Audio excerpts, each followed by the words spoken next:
Journalist TV news నేను రేవతి. ఎవరో వస్తే తప్ప మనం స్పందించడం ఇంటా వంటలేదు. ఎవరు ఏమైపోతే నాకేటి, నా జేబులు నిండితే చాలు అనుకుంటున్నారు. ఎదుటివారి కడుపు కొట్టి కోట్ల రూపాయలు కొల్లగొడుతున్న యజమానులకు జీ హుజూర్ అంటున్నారు సదరు శాఖ అధికారులు. ప్రజల ప్రాణాలతో చెలగాటమాడుతున్న హోటల్స్, రెస్టారెంట్లు, స్వీట్ హౌస్లపై నజర్ వేయాల్సిన సదరు అధికారి సీతకన్ను వేసి సైలెంట్ అయిపోతున్నాడు. ఖమ్మం కార్పొరేషన్ పరిధిలో పలు రెస్టారెంట్లు, హోటల్స్లో వండిన ఆహార పదార్థాలు కంపుకొట్టిన సదరు అధికారికి మాత్రం కనబడకపోవడం పట్ల పలు విమర్శలు వ్యక్తమవుతున్నాయి. నెలవారీ వసూళ్లపై ఉన్న శ్రద్ధాశక్తులు పనిలో కనబడడం లేదు. నిత్యం కరెన్సీ కట్టలతో ఓలలాడే ఆహార భద్రతా శాఖలో ఆ అధికారి రూటే సపరేటు. ప్రైవేట్ అసిస్టెంట్లతో పనులు కానిచ్చే ఆ అధికారి ఖమ్మం జిల్లాలో పాతుకుపోయాడంటే ఆయన కాక పని ఎంతో అర్థం చేసుకోవచ్చు. హైదరాబాద్ నుంచి వచ్చిన టాస్క్ ఫోర్స్ అధికారులు తనిఖీ చేసి రెస్టారెంట్ల చెత్తను పట్టుకునే వరకు జిల్లా ఆహార తనిఖీ అధికారి ఏం చేస్తున్నాడో ఆ శాఖ ఉన్నతాధికారులకే తెలియాలి. ఖమ్మం జిల్లాలో పాతుకుపోయిన ఫుడ్ ఇన్స్పెక్టర్ పరిస్థితిపై పొలిటికల్ అనలిస్ట్ మారెడ్డి నాగేందర్ రెడ్డి విశ్లేషణ. రాష్ట్రంలో ప్రజల ప్రాణాలతోటి రెస్టారెంట్లు, హోటళ్ళు ఆటలు ఆడుకుంటున్నాయని చెప్పవచ్చు. డబ్బులు పోతున్నా కూడా సరైన ఆహారాన్ని అందించడంలో రెస్టారెంట్లు వైఫల్యం చెందుతున్నాయని చెప్పవచ్చు. కేవలం లాభార్జనే ధ్యేయంగా పూర్తిగా కోట్ల రూపాయలు పడగలుగుతున్నారు తప్ప కనీసం నియమ నిబంధనలు, కనీస భద్రతను పాటించడం లేదంటే నిజంగా ప్రభుత్వ వైఫల్యం కూడా కొట్టొచ్చినట్టు కనిపిస్తుంది. రాష్ట్రంలో వేలాది రెస్టారెంట్లు రోజు మారుమూల ప్రాంతాల్లో కూడా వెలుస్తున్నాయి.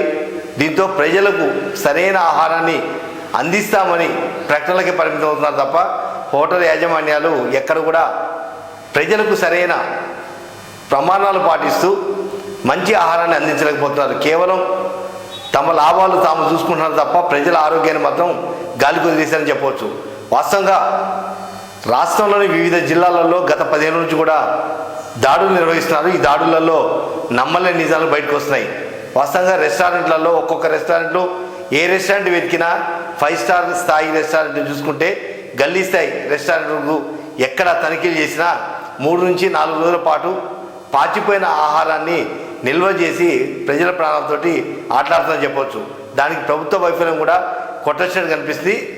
ఆహార తనిఖీ అధికారులని ప్రజల సంఖ్యకు తగ్గట్టుగా లేదా జిల్లాలకు తగ్గట్టుగా నియమించకపోవడంతో కూడా తనిఖీ అంశాలు గాలికి వదిలేస్తారని చెప్పవచ్చు. ఖమ్మం జిల్లాలో చూసుకునే మాత్రం సుమారు 300 నుంచి 400 హోటళ్ళు, రెస్టారెంట్లు ఉంటాయి.